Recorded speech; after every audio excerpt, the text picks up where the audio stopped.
नमस्कार प्रेक्षकांनो, ठरलं तर मग मालिकेच्या आजच्या म्हणजेच 26 मार्चच्या भागात आपण काय घडले ते पाहणार आहोत. पण त्याआधी जर तुम्ही माझ्या चॅनलवर नवीन असाल तर चॅनलला प्लीज सबस्क्राईब करा. तर प्रेक्षकांनो, आता आपण पाहतो की सायली तिच्या खोलीत येते व म्हणते की किती मूर्ख आहे ही प्रिया, आपल्याला त्रास द्यायचा म्हणून घरातल्या सगळ्यांना जागरण घडवलं. पूर्णाजींना जागरणाचा त्रास होतो याचाही विचार नाही केला तिने. अर्जुन म्हणतो, या घरात ती सगळ्यांना त्रास देण्यासाठीच आली आहे. सायली म्हणते, आधी म्हणायची तिचं तुमच्यावर प्रेम आहे आणि आता अश्विन भाऊजींशी लग्न करून आली. आपल्यावरच्या रागापायी ती अश्विन भाऊजींचं आयुष्य उद्ध्वस्त करते आणि आता केलंच आहेस ना लग्न, तर शांततेने संसार कर ना. तर अर्जुन म्हणतो, तन्वी आणि शांत हे दोन शब्द एका वाक्यात येऊ शकत नाही. सायली म्हणते, नवीन नातं सुरू करताना प्रेम असायला हवं ना. तर अर्जुन म्हणतो, प्रेम हा शब्दच तिला माहिती नाहीये. तिचं माझ्यावर कधीच प्रेम नव्हतं आणि अश्विनवरही नाहीच आहे. प्रेम काय असतं ना ते मी तुमच्या प्रेमात पडलो तेव्हा कळलं. तिला माझ्याशी लग्न करता नाही आलं म्हणून आता माझ्या भावाला ट्रॅप केलंय. तर इथे आता प्रिया तिचं नाटक चालू करण्यासाठी तिच्या खोलीत अश्विनची वाट बघत बसलेलीच असते. अश्विन येताच ती तिचं नाटक चालू करते. अश्विन येतो व दार लावून घेतो आतून व म्हणतो की माझं तर ना डोकंच फिरलंय, दादा असा कसा वागू शकतो. तर प्रिया म्हणते, एरवी सायली अर्जुन मला बोल लावतच असतात, पण आज अर्जुन चक्क मला चोर म्हणाला. तर अश्विन म्हणतो, तो चोर म्हणाला म्हणून तू काही चोर नाही होत ना. तर प्रिया म्हणते, नवीन सुनेशी जेव्हा सासरची माणसं असं वागतात ना तेव्हा सहन करणं खूपच अवघड असतं अश्विन. मी हे घर जोडून ठेवण्याचा प्रयत्न करते आणि ती सायली तोडण्याचा प्रयत्न करते. अश्विन म्हणतो, तू मनाला लावून घेऊ नकोस, ते जाऊ देत. तो म्हणतो, मी तुला खात्री देतो की पुन्हा असं काही होणार नाही. तर प्रिया म्हणते, म्हणजे तू काय करणार, अर्जुनशी जाऊन वाद घालणार आणि तो तुला वकिली भाषेमध्ये गप्प बसवणार. तू पडती बाजू घेतोस ना, याची सवय झाली आहे सर्वांना. ती म्हणते की स्वतःचं स्टँड घेऊ शकतोस असं वाटतच नाही आहे कोणाला. म्हणजे एवढं सगळं होऊन गेलं तरी अर्जुनच हा सगळ्यांना घरात खास वाटतो. तुझं अस्तित्वही कोणाला जाणवत नाहीये असं म्हणत आता ती मुद्दामच त्याच्या मनात वाईट साईड भरवत असते. इथे सायली म्हणते, प्रियाचे खूप रंग बघितलेत मी, खूप मित्र होते तिचे, पण तिने स्वतःला कधीच बंधनात अडकून घेतलं नाही आणि आता ती स्वतःच लग्नाची बेडी घालून घेतली आहे आणि सासरच्यांना त्रास देते. तर आता अर्जुन म्हणतो की एक लक्षात ठेवा, तिने जर तोंड उघडलं ना की आपणही उत्तर द्यायचं, गप्प बसायचं नाही. तर आता ते दोघेही झोपणार असतात. अर्जुन म्हणतो, फक्त एवढे जे पुरावे मिळाले ते पुरेसे नाही आहेत, आपल्याला अजून पुरावे हवे आहेत, त्याशिवाय कोर्टात सिद्ध करता येणार नाही. तर आता ते दोघेही झोपतात. इथे प्रिया अश्विनला घरच्यांविरुद्ध भडकवतच असते. ती म्हणते, अर्जुनचा हाहाकार खूप मोठा आहे, तू जरी बरोबर असलास ना तरी तो तुला चुकीचं ठरवणार आणि वाद टळणार असतील ना तर तू खुशाल कमीपणा घे, असं ती नाटकच करत म्हणते. तर आता अश्विन म्हणतो, मी का म्हणून कमीपणा घ्यायचा, या घरात माझी बायको, माझा संसार याला काही किंमत आहे की नाही आणि प्रत्येक वेळी अर्जुन ठरवेल असं काहीच होणार नाहीये.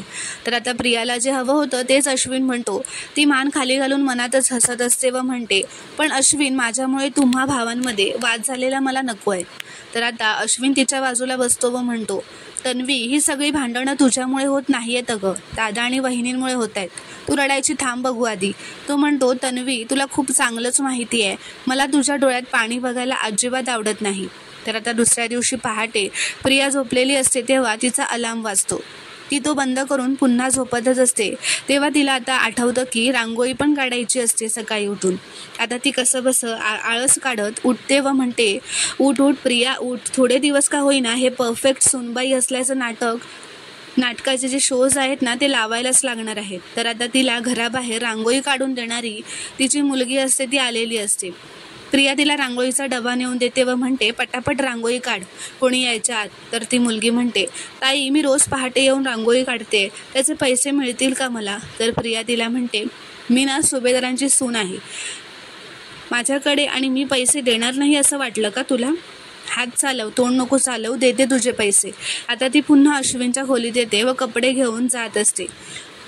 आंघोळीला जाणारच असते, पण मध्येच तिच्या मनात विचार येतो की आज आंघोळ मरू देत, खूप कंटाळा आलाय, फक्त कपडे चेंज करते व ती कपडे चेंज करून घेते.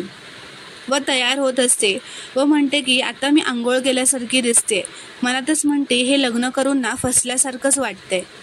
रांधावाडा उष्टीकाडा चाललंय नुसतं. ती म्हणते पण या अर्जुन सायलीवर लक्ष ठेवायला पाहिजे. काल रात्री ते नक्कीच केसच्या कामासाठी बाहेर गेले असणार. त्यांचं नेमकं काय चाललंय ना ते शोधून महिपतला सांगितलं पाहिजे, तरच तो माझ्यावर परत गोळ्या झाडणार नाही. तर आता खाली किचनमध्ये सायली अर्जुनसाठी नाश्ता करत असते. तर प्रिया खाली येते व म्हणते, ए तू इथे काय करतेस? तुझ्या स्वयंपाकाची वेळ अजून बाकी आहे. तर सायली म्हणते, तुला यायला उशीर झाला प्रिया, आणि ओटाही मोकळा होता म्हणून मी यांच्यासाठी नाश्ता करायला आली. तर प्रिया म्हणते, पण ही तुझी नाश्त्याची वेळ नाही आहे ना, मग निघायचं इथून. आणि तुझा नवरा जरा वेळ उपाशी राहिला ना तर काही एक फरक पडणार नाही आहे. तर सायली म्हणते, तुला इतकं क्रूर वागताना काहीच नाही वाटत का गं? तर प्रिया म्हणते, तुला कसं मला वाटेल ते बोलताना काही वाटत नाही तसंच. तर प्रिया तिला, तू का उभी आहेस अजून? चल निघ ना इथून लवकर, असं म्हणत तिला हात धरून किचनच्या बाहेरच काढते. तर सायली तिला म्हणते की ही कुठली वागायची पद्धत आहे गं? चांगल्या घरच्या सुना असं वागतात का? तर प्रिया म्हणते, चांगल्या घरच्या सुना कसं वागतात ना हे तू मला सांगू नकोस. तुला तर या घरची सूनसुद्धा मानत नाहीत हे लोक. अगं तुला तुझ्या नवऱ्याला सुद्धा वेळेवर नाश्ता द्यायचाही हक्क नाही आहे.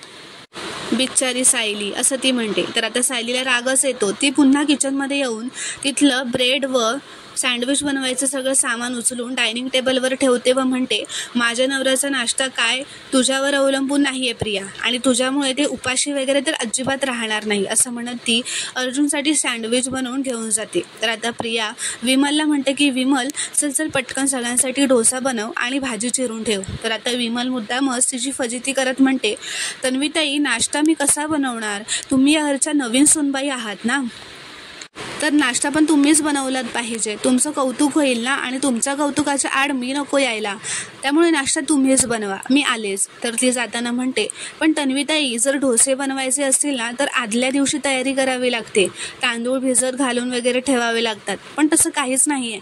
पण तुम्ही तन्वीताई आहात ना, तुम्हाला तर काहीच शक्य नाही आहे. तुम्ही बनवा हा डोसे, मी आले जरा पूर्णाजीच्या खोलीत जाऊन. तर विमल आता तन्वीची चांगलीच फजिती करून तिथून निघून जाते. तर प्रिया म्हणते रागातच, ही मोलकरणपणा स्वतःला या घराची मालकीण समजते, अतिशहाणी कुठली. तर आता इथे किल्लेदारांकडे रविराज हे त्यांच्या प्रॉपर्टीचं काम करून मुरबाडवरून परत आलेले असतात. ते येताच नागराजला म्हणतात, प्रॉपर्टीचं काम एकदम चांगलं झालं, आता पुन्हा जावं लागेल असं तर काही वाटत नाही. पण तुम्ही सगळे इथेच आहात ते बरं झालं. मी तन्वीसाठी एक गिफ्ट आणलंय. तन्वी कुठे आहे? तन्वीला ते हाक मारत असतात. तर आता प्रतिमा म्हणते की ती नाही आहे घरात. तर रविराज म्हणतात, कुठे गेली? कॉलेजला गेली आहे का? तर आता नागराज पण विषय टाळून दुसरंच बोलू लागतात, त्या मुरबाडच्या प्रॉपर्टीबद्दल बोलू लागतात. प्रतिमा सुद्धा म्हणते, चहा तयार आहे का? मी तयार आहे का बघते आणि घेऊन येते. तर रविराजना त्या संशय येतो म्हणून ते म्हणतात की थांब, सगळं ठीक आहे ना? सुमनला पण विचारतात. तर सुमन पण म्हणते, हो सगळं ठीक आहे भाऊजी, मी जरा स्वयंपाकाचं बघते, असं म्हणून तीही टाळत असते. तर रविराज म्हणतात, नाही थांबा जरा, मी इथे नसताना माझ्या पाठीमागे काहीतरी झालंय, तुम्ही काहीतरी लपवून ठेवताय माझ्यापासून असं मला वाटतंय सारखं. प्रतिमा, अगं काय झालंय सांग ना. तर आता इथे सायलीने त्या इन्व्हेस्टिगेशनचं बोर्ड असतं त्याच्यावर त्यांच्या अर्जुनच्या व तिच्या लग्नाचे हनीमूनचे फोटो लावलेले असतात. अर्जुन म्हणतो, वा फॅन्टॅस्टिक, पण इथे तर इन्व्हेस्टिगेशनचं बोर्ड होतं ना, ते कुठे गेलं? तर ती म्हणते, ते बोर्ड मागे फिरवतच म्हणते की मागच्या बाजूला हे इन्व्हेस्टिगेशनचे फोटोज असतात. ती म्हणते, प्रियाने कधी हे बघू नयेत ना म्हणून मी ही आयडिया केली आहे तिच्यापासून लपवून ठेवायला. तर अर्जुन म्हणतो, फॅन्टॅस्टिक आयडिया, पण ही आयडिया आली कुठून तुमच्या डोक्यात? तर सायली म्हणते, मला ना सतत असं वाटतंय की प्रियानं आपल्या खोलीवर नजर ठेवून आहे. म्हणजे तिच्या लग्नाच्या पहिल्याच दिवशी बघा ना, ती नाश्ता घेऊन आली होती आपल्या खोलीपर्यंत, आणि काल पण तिला कसं कळलं की आपल्या खोलीला कुलूप आहे, म्हणजे परत ती आपल्या खोलीपर्यंत येणारच. तर अर्जुन म्हणतो, ऑफकोर्स आपण काय बोलतो ना हे तिला ऐकायचंच असतं. तर सायली म्हणते, मला एक कळत नाही आहे, प्रियावर कोणते आरोप नाहीत, ती फक्त साक्षीदार आहे, मग तरीही तिला आपल्या केसच्या इन्व्हेस्टिगेशनमध्ये इतका का रस आहे? म्हणजे ती सगळी माहिती संशयिताला म्हणजे साक्षीला पुरवत असेल का, असं ती म्हणते. आता हे ऐकून अर्जुनही विचार करू लागतो यावर. इथे प्रिया स्वयंपाकघरात खिचडी करत असते व रागातच म्हणते, या सुभेदारांना मस्का मारण्यासाठी मला अजून किती दिवस हे किचनमध्ये मरायला लागणार आहे काय माहिती. ही कल्पना दिसली नाही सकाळपासून. तिला शोधते आणि तिच्या घशातच कोंबते हा नाश्ता. असं म्हणत ती आता नाश्ता वाढून आई आई अशी खोटी हाक मारत नाटक करतच तिच्या खोलीत जात असते. इथे अर्जुन म्हणतो, प्रियाने आधीच आपल्याला सांगितलंय की तिने साक्षी सोबतची मैत्री तोडली आहे. कारण मला अजूनही संशय आहे की प्रिया आणि साक्षी हे अजूनही कॉन्टॅक्टमध्ये आहेत. कदाचित प्रिया महिपतच्या कॉन्टॅक्टमध्ये असू शकते. तर सायली म्हणते, मलाही असंच वाटतंय म्हणून मी हा बोर्ड बनवला. आता आपल्याला धोका नाही आहे तिच्यापासून. तर आता अर्जुन सायलीकडे ते कार्ड व पेन मागतो व त्या बोर्डावर ते जे कार्ड असतं प्रिटीज बुटीकचं ते लावतो. तर आता सायली अर्जुनला नाश्ता खायला सांगते व ती फोटो फ्रेम भिंतीवर लावते व म्हणते, जेव्हा आपल्याला काम असेल ना तेव्हा इन्व्हेस्टिगेशनची बाजू परतायची व काम नसेल तेव्हा हे फोटोज फ्रेम आपले भिंतीवर ह्या फोटोज फ्रेमची बाजू परतायची. म्हणजे प्रियाला वाटेल की ही फोटो फ्रेमच आहे. तर आता प्रिया ही नाश्ता घेऊन वरती आलेली असते. ती सायली व अर्जुनच्या खोलीबाहेर राहून त्यांचं बोलणं तिच्या कानावर पडतं की म्हणजे अर्जुन हे बोलत असतो, तुम्ही खूप हुशार आहात आणि तुमची हुशारी मला खूप उपयोगी पडते. असं आता तिने ऐकल्यानंतर प्रिया म्हणते, सायलीची कसली हुशारी, हे दोघं नक्की केसबद्दलच बोलतायत. मी या घरात असताना त्यांनी साक्षीच्या विरोधात एक जरी पुरावा शोधला ना तरी महिपत माझा खूनच करेल. मी या दोघांना थांबवायला हवं, पण ते कसं. तर आता तिच्या डोक्यात आयडिया येते. म्हणून ती आता तिचं नाटक करतच कल्पनाच्या खोलीत नाश्ता घेऊन जाते व म्हणते, आई अहो बसा ना, मी तुमच्यासाठी नाश्ता घेऊन आले. असं म्हणत आता ती तिला बसवते व पोहे स्वतःच्या हातानेच भरवायला लागते. ते कल्पना म्हणते, आत्तापर्यंत मी सगळ्यांची काळजी करायचे अगं. तर प्रिया म्हणते, आई तुझ्या जबाबदाऱ्या वाटून घेणारं कोणीच नाही आहे. तुझ्या मोठ्या सुनेने जबाबदाऱ्या झटकल्या आणि तू झटकू दिल्यास सुद्धा. तर कल्पना म्हणते, म्हणजे. तर प्रिया म्हणते, आई सायलीने घरातला वाद उकरून काढला आणि तू सांगितलं सायलीने घरात स्वयंपाकच करायचा नाही म्हणून. अगं तिला हेच तर हवं होतं, तिला फक्त स्वतःपुरतं बघायचं होतं आणि तिने तुझ्या तोंडातून ते वदवून घेतलं. तर कल्पना म्हणते, अगं गेली 1.5-2 वर्ष या घरातलं तीच तर बघते. तर प्रिया म्हणते, अगं तेव्हा कॉन्ट्रॅक्ट मॅरेज होतं, हे सगळं नाटकं करायचीच होती तिला हे करणं भागच होतं. आता अर्जुनसोबत तिचं खरं लग्न झालंय ना, त्याच्यामुळे राणी असल्यासारखी राहते, फक्त घरातली एकही कामं करत नाहीत. तर कल्पना म्हणते, सायलीचा हा डाव माझ्या लक्षातच आला नाही गं. तर कल्पना म्हणते, पण जाऊ देत ना, मला तिची माझ्या कामात दुडबुडच नको आहे. तर प्रिया म्हणते, असं कसं, तू तिचा प्लॅन हाणून पाडायला हवास ना. अगं दे ना थोड्या जबाबदाऱ्या तिच्यावर. नाही म्हणजे मी तुझा भार हलका करायला आहेच, पण मला सांग सायली काय करते. दोघांपुरता स्वयंपाक करते मग भटकायला जाते. मला मान्य आहे तू तिला सून मानत नाहीस, पण सासू म्हणून तुझा मान तिने राखायलाच हवा. अशा वाईट साईड सगळ्या गोष्टी ती तिला सांगते. ती कल्पनाच्या मनात भरत असते. इथे अर्जुन आश्रम केसचा विचार करत असतो. तर आता अर्जुन साक्षीने जे पोलिसांना व कोर्टात ते आश्रम मर्डर केसबद्दल स्टेटमेंट दिलेलं असतं ते आठवत असतो. तो म्हणतो, मिसेस सायली आपल्या दोघांनाही असं वाटतंय की प्रिया आणि साक्षी कॉन्टॅक्टमध्ये असतील. तर सायली म्हणते, मला तर असं वाटते प्रिया महिपतला मदतच करते. कारण बघा ना, धुळवडीच्या दिवशीच प्रिया भांगेच्या नशेत म्हणाली मधुभाऊंना कुठे ठेवलंय हे तिला माहिती आहे आणि नेमकं त्याच दिवशी महिपतच्या माणसांनी मधुभाऊंवर हल्ला केला. तर आता अर्जुन खूपच खुश होतो व म्हणतो की तुमच्यामुळे मला आता साक्षीपर्यंत पोहोचण्याचा मार्ग सापडलाय मिसेस सायली, तुम्ही खरंच ग्रेट आहात. आपण साक्षी आणि त्या बुटीकमध्ये सापडलेल्या व्हिजिटिंग कार्डचं कनेक्शन तर शोधलं आणि त्यासोबतच हे प्रूव्ह करू की साक्षी आणि प्रिया ही एकाच टीममध्ये आहेत. तर सायली म्हणते, पण प्रिया जर साक्षी आणि महिपतच्या संबंधात असली तरी विलासच्या केसशी थेट संबंध तिचा कसा येईल.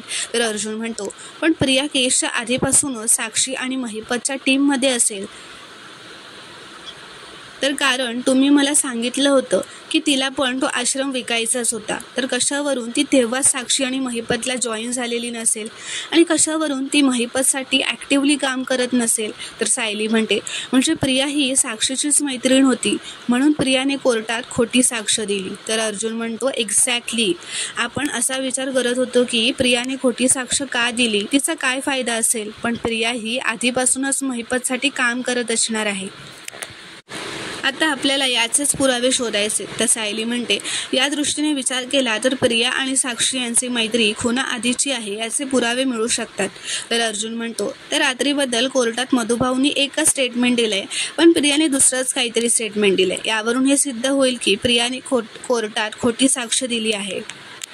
तर आता इथे प्रिया कल्पनाला म्हणते, बघ ना, काल सगळा स्वयंपाक मी केला, नवऱ्यासाठी जागत मी बसले आणि ती सायली नवऱ्याबरोबर भटकायला गेली. मला तर वाटलेलं तू त्या दोघांचे चांगलेच कान पिळून जाबच विचारशील, पण नाही, तुझं मन इतकं मोठं आहे ना की तू त्यांना काहीच बोलत नाहीस. तर कल्पना म्हणते, त्याचाच तर ते गैरफायदा घेतायत ना. तर प्रिया म्हणते, अगं तू असंच वागत राहिलीस ना तर ती अशीच मिरवत राहील ना. बाहेरचे लोक तिला सुभेदारांची मोठी सून म्हणून मान देतात, पण जबाबदाऱ्या शून्य. तर आता कल्पना म्हणते, पण आता आपण तिला परत स्वयंपाक करायला कसं सांगायचं. तर प्रिया म्हणते, अगं काय हरकत आहे, तू तिला दूर ठेवतेस ना, ते तिच्या पथ्यावर पडतंय.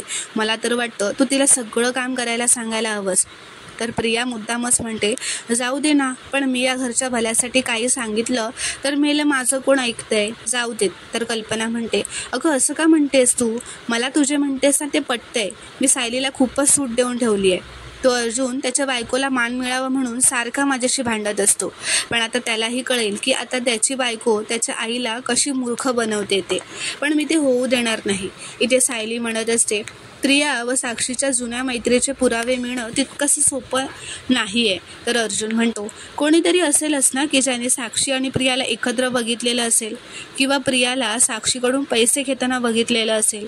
तर सायली म्हणते, पण त्याआधी हे सिद्ध व्हायला हवं ना की प्रियाला मधुभाऊंनी आश्रम विकावा अशी इच्छा होती आणि आश्रमातल्या माणसांची साक्ष दिली तर ती खरीही नाही असं वाटणार. तर अर्जुन म्हणतो, म्हणजे आपल्याला आश्रमातल्या बाहेरचं कोणीतरी हवंय. तर आता पुढील भागात आपण पाहणार आहोत की आता अर्जुन व सायली केसच्या कामासाठी बाहेर निघतच असतात, तेव्हा कल्पना त्यांना अडवते, थांबवते व म्हणते, थांबा, कुठे चाललाय. तर अर्जुन म्हणतो, आम्हाला जरा काम आहे म्हणून बाहेर चाललोय. तर कल्पना म्हणते, तुला तुझं काम आहे तर जा, पण हिने हिच्या जबाबदाऱ्या पार पाडायला हव्यात, असं उठसूट भटकायला नको जाऊस. तर सायली म्हणते, आई, म्हणजे मी सगळ्यांसाठी नाश्ता व स्वयंपाक करायचा. तर कल्पना म्हणते, हो. तर सायली खूपच खुश होते व म्हणते, थँक्यू आई, व कल्पनाला मिठीच मारते. तर आता अर्जुन व सायली प्रिया विरोधात पुरावा शोधून कोर्टात मांडणार का, हे पाहणं खूपच रोमांचक ठरणार आहे. व्हिडिओ पूर्ण बघितल्याबद्दल धन्यवाद. व्हिडिओ आवडल्यास कॉमेंटमध्ये नक्की कळवा व चॅनलला प्लीज सबस्क्राईब करा.